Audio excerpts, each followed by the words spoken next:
DElEd first semester बाल विकास। अति लघु प्रश्न। जीन पियाजे ने बौद्धिक विकास की कितनी अवस्थाओं का वर्णन किया है? 4 अवस्थाओं का वर्णन किया है। इंद्रजनित गामक अवस्था, पूर्व संक्रियात्मक अवस्था, मूर्त संक्रियात्मक अवस्था, अमूर्त संक्रियात्मक अवस्था। बाल मनोविज्ञान की परिभाषा क्रो एंड क्रो के अनुसार बाल मनोविज्ञान एक वैज्ञानिक अध्ययन है जिसमें बालक के जन्म काल से लेकर किशोरावस्था तक का अध्ययन किया जाता है। बाल मनोविज्ञान के अध्ययन की 2 विधियों के नाम लिखिए। पहला है मनोविश्लेषण विधि, दूसरा है व्यक्तिगत निदान विधि।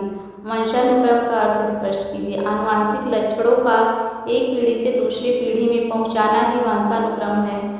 रूथ बेंटिक के अनुसार वंशानुक्रम माता पिता के से प्राप्त संतान को प्राप्त होने वाले गुणों का नाम है। मनोवैज्ञानिकों के अनुसार बाल विकास की कितनी अवस्थाएं होती हैं? सामान्य रूप से इनकी 3 अवस्थाएं होती हैं। पहला है शैशवावस्था, दूसरा है बाल्यावस्था, तीसरा है किशोरावस्था। मनोविज्ञान में बच्चों के विकास की किन अवस्थाओं का अध्ययन होता है? उनके नाम लिखिए। पहला है शैशवावस्था, दूसरा है बाल्यावस्था, तीसरा है किशोरावस्था। बाल मनोविज्ञान में किसका अध्ययन किया जाता है? बाल मनोविज्ञान में बालकों के विकास की विभिन्न अवस्थाओं का अध्ययन किया जाता है। बाल विकास की प्रमुख अवस्थाएं इस प्रकार हैं: शैशवावस्था, बाल्यावस्था, किशोरावस्था। बाल विकास की मुख्य 4 अवस्थाओं के नाम लिखिए। शैशवावस्था, दूसरा है बाल्यावस्था, तीसरा है पूर्व किशोरावस्था, चौथा है किशोरावस्था। प्रमुख रूप से संवेग कितने प्रकार के होते हैं? संवेग 3 प्रकार के होते हैं: क्रोध, भय, प्रेम। बालक विकास की प्रमुख अवस्थाओं की आयु सीमा क्या है? शैशवावस्था की आयु सीमा जन्म से 5 वर्ष तक, बाल्यावस्था की आयु सीमा 6 से 10 वर्ष तक, किशोरावस्था की आयु सीमा 11 से 18 वर्ष तक होती है। अधिगम का अर्थ स्पष्ट कीजिए। सीखने तथा सिखाने की सतत प्रक्रिया ही अधिगम है। क्रो एंड क्रो के अनुसार ज्ञान एवं अभिवृद्धि की प्राप्ति ही अधिगम है। वातावरण का अर्थ स्पष्ट कीजिए। वातावरण के अर्थ से तात्पर्य है चारों तरफ से घिरा आवरण ही वातावरण है। सामान्य रूप में हम समझ सकते हैं कि वातावरण हमारे चारों ओर विद्यमान वह सभी वस्तुएं हैं जो कि हमें प्रभावित करती हैं। जे.एस. रॉस के अनुसार वातावरण वह बाह्य शक्ति है जो हमें प्रभावित करती है। रुचि एवं ध्यान में संबंध बताइए। रुचि एवं ध्यान एक सिक्के के 2 पहलू हैं। किसी कार्य को हम ध्यानपूर्वक तभी कर सकते हैं जब उस कार्य में हमारी रुचि होगी।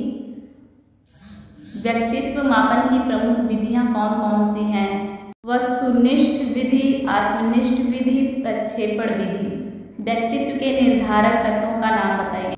वंशानुक्रम, वातावरण, संवेदी तत्व, सामाजिककरण, शारीरिक तत्व। रुचि के किन्हीं 2 विशेषताओं का वर्णन कीजिए।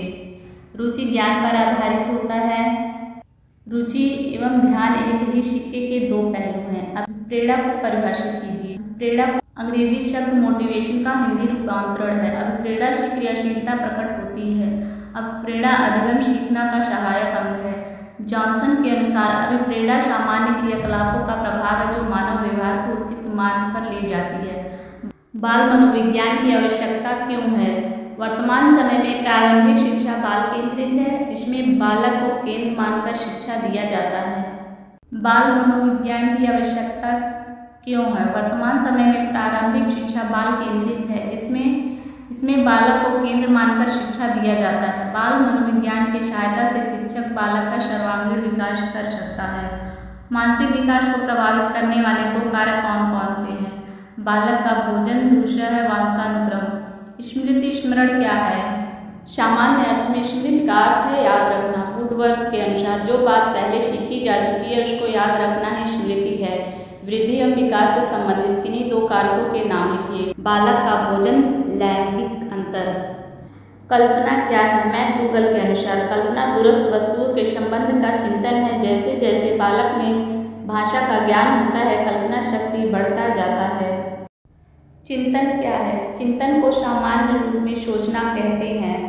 चिंतन प्रतीकात्मक व्यवहार है। चिंतन के विषय के लिए बच्चों में करके सीखने की क्रिया को जागृत करना अति आवश्यक है। चिंतन के द्वारा ही प्रतिदिन नए नए खोज हो रहे हैं। तर्क क्या है? वुडवर्थ के अनुसार मन में उद्देश्य एवं लक्ष्य को रखकर क्रमानुसार चिंतन करना ही तर्क है। बालक जैसे जैसे बढ़ता है उसमें चिंतन तथा तर्क की क्षमता आ जाती है।